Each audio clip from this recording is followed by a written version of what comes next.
নমস্কার বন্ধুরা, কেমন আছেন? আশা করি সবাই ভালো আছেন। আমার নতুন চ্যানেলে সবাইকে স্বাগত। আজকে রান্না করব হচ্ছে মেথি শাক ভাজা, বড়ি দিয়ে আর বেগুন দিয়ে। তাহলে প্রথমটাকে বড়িটাকে সুন্দর করে ভেজে তুললাম, দিয়ে এবার ওই তেলের মধ্যেই বেগুনটাকেও দিয়ে দিলাম।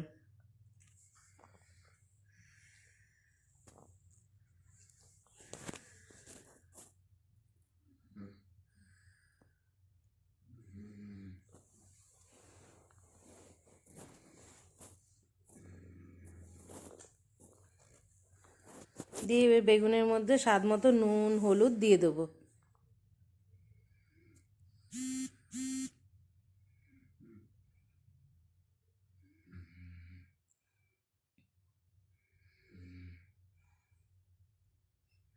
তো বেগুনটা অলরেডি ভাজা হয়ে গেছে, আর একটু ভাজা হলে আমি নামিয়ে নেব। বেগুনের থেকেও দেখুন তেল ছেড়ে দিয়েছে।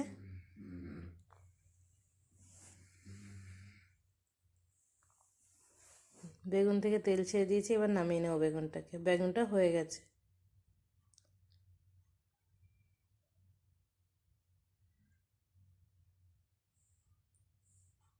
এবার এই তেলের মধ্যে দিয়ে দেবো আমি একটা শুকনো লঙ্কা ছিঁড়ে দিয়ে দিলাম। এবার এর মধ্যে দেবো একটুখানি কালো জিরে। কেউ ইচ্ছা করলে আদাও দিতে পারেন, আদা দিলেও ভালো লাগে, তবে আমি আজকে আদা দিইনি, বড়ি দিয়ে করছি তো তাই আদা দিইনি। এবার দিয়ে দিলাম দুটো কাঁচা লঙ্কা চিড়ে দিয়ে দিলাম। এবার এই তেলের মধ্যে শাকগুলোকে দিয়ে দেবো।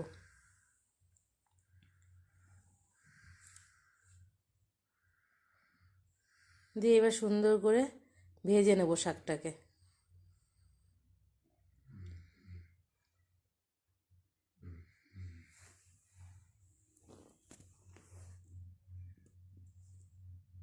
সুন্দর করে শাকটাকে ভেজে নেবো। এবার একটুখানি ঢেকে দেবো।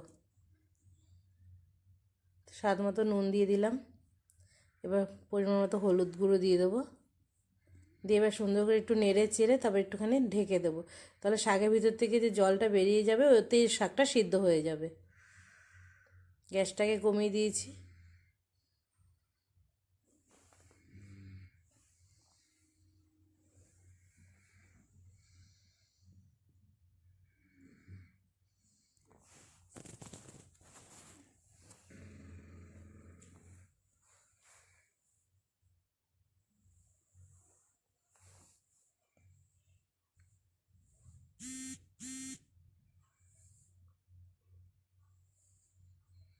এবার ঢাকনাটা খুলে দেখি কতটা হয়েছে। হয়ে গেছে, ব্যাস হয়ে গেছে। এর মধ্যে বেগুনগুলোও দিয়ে দিয়েছি। দিয়ে এবার শাকটাকে ভালো করে আর একটু ভেজে নেব। এই শীতকালে এই মেথি শাকটা সব কিছুর সাথে ভাল লাগে। মেথির পরোটা বা শুধু ভাত দিয়ে, গরম ভাত দিয়ে শুধু মেথি শাক দিয়ে খাওয়া হয়ে যায়। এর সঙ্গে যে ভেজে রাখা বড়িগুলোকে, এগুলোকে একটুখানি ভেঙে দিয়ে দিলাম। দিয়ে এবার এটাকেও ভালো করে এর সাথে মিশিয়ে নেব সুন্দর করে।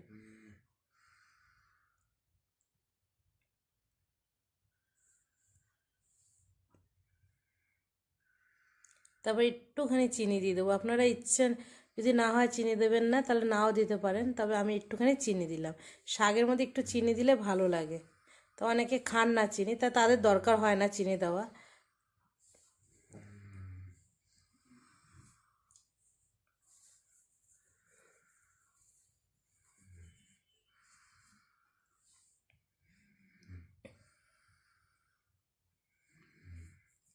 ব্যাস হয়ে গেছে। দেখুন আমার শাকটা কেমন হয়েছে। যদি ভালো লাগে আমার এই ভিডিওটা, তাহলে একটা লাইক, শেয়ার, সাবস্ক্রাইবার করে দেবেন। আর আপনারা ভালো থাকবেন, সুস্থ থাকবেন। আবার দেখা হবে নতুন কোনো ভিডিওতে। আজ আসি।